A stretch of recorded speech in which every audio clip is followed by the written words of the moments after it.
ಸುಮಾರು 100 ವರ್ಷದ ಕೆಳಗೆ ನಿಮ್ಮ ಹತ್ರ ಮೊಬೈಲ್ ಇರಲ್ಲ, ರೇಡಿಯೋನು ಬಂದಿರಲ್ಲ, ಟಿ ವಿ ಇರಲ್ಲ, ಯಾವುದೇ ಮಾಧ್ಯಮ ಇರೋದಿಲ್ಲ. ಒಂದು ಹಳ್ಳಿಲಿ ಇರ್ತೀರಾ, ಹಳ್ಳಿಲಿ ಸರಿ ಕರೆಂಟು ಇರೋದಿಲ್ಲ. ಅಂಥ ಟೈಮಲ್ಲಿ ನೀವು ಮನೆ ಹೊರಗೆ ಸೂರ್ಯ ಮುಳುಗಿದ ತಕ್ಷಣ ಇದ್ದರೆ ಒಂದು ಚಿರತೆ ಬಂದು ನಿಮ್ನ ಎತ್ತಕೊಂಡೋಗಿ ಸರಿಯಾಗಿ ತಿಂದು ಮುಗಿಸುತ್ತೆ ಅಂತಂದರೆ ನೀವು ಅಂಥ ಪ್ಲೇಸಲ್ಲಿ ಬದುಕೋದಕ್ಕೆ ಸಾಧ್ಯನಾ? ನಮ್ಮ ದೇಶದ ಉತ್ತರಾಖಂಡ್ ರಾಜ್ಯದಲ್ಲಿ, ಅದರಲ್ಲೂ ರುದ್ರಪ್ರಯಾಗದ ಹತ್ರ 1918ರಿಂದ 1926ವರೆಗೂ ಒಂದೇ ಒಂದು ಚಿರತೆ ಹಳ್ಳಿ ಹತ್ರ ಇರೋ ಸುತ್ತಮುತ್ತ ಇರೋ ಜನರನ್ನ, ಅದರಲ್ಲೂ 150 ಜನರನ್ನ ತಿಂದು ಮುಗಿಸ್ಬಿಟ್ಟಿತ್ತು.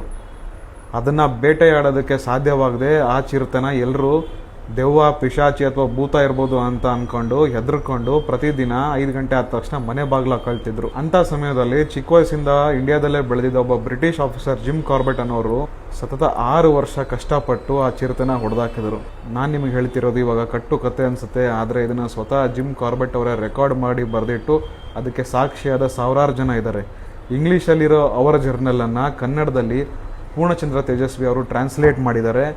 ಪುಸ್ತಕದ ಹೆಸರು ರುದ್ರಪ್ರಯಾಗದ ಭಯಾನಕ ನರಭಕ್ಷಕ ಅಂತಂದೇಳಿ. 150 ಪೇಜ್ ಇರೋ ಬುಕ್ ಅಷ್ಟೇ, ತುಂಬ ಕಾಸ್ಟ್ಲಿ ಕೂಡ ಏನಿಲ್ಲ. ತಗೊಂಡು ಓದಿ ನಿಜವಾಗ್ಲೂ ಇಂಥ ಒಂದು ಸಂದರ್ಭ ಬಂದಿರ್ಬೋದಾ, ನಿಜವಾಗ್ಲೂ ಮನುಷ್ಯರಿಗೆ ಇಷ್ಟೊಂದು ಭಯ ಆಗಿರ್ಬೋದಾ, ಇಷ್ಟೊಂದು ಭಯ ಆಗಿರೋ ಚಿರತೆನ ಒಬ್ಬ ವ್ಯಕ್ತಿ ಹುಡ್ಕಾಡಿ ಹೊಡೆದಿದ್ದು ಇರ್ಬೋದಾ ಅನ್ನೋದನ್ನ ಓದಿ ನೀವು ಆಶ್ಚರ್ಯಕ್ಕೊಳಗಾಗ್ತೀರಾ, ರೋಮಾಂಚನಕ್ಕೊಳಗಾಗ್ತೀರಾ. ಈ ಪುಸ್ತಕವನ್ನು ಖಂಡಿತವಾಗ್ಲೂ ಓದಬೇಕು. ನಿಮ್ಮ ಮಕ್ಕಳಿಗೂ ಓದೋದಕ್ಕೆ ಕೊಡಿ. ಅದ್ಭುತವಾದ ಪುಸ್ತಕ.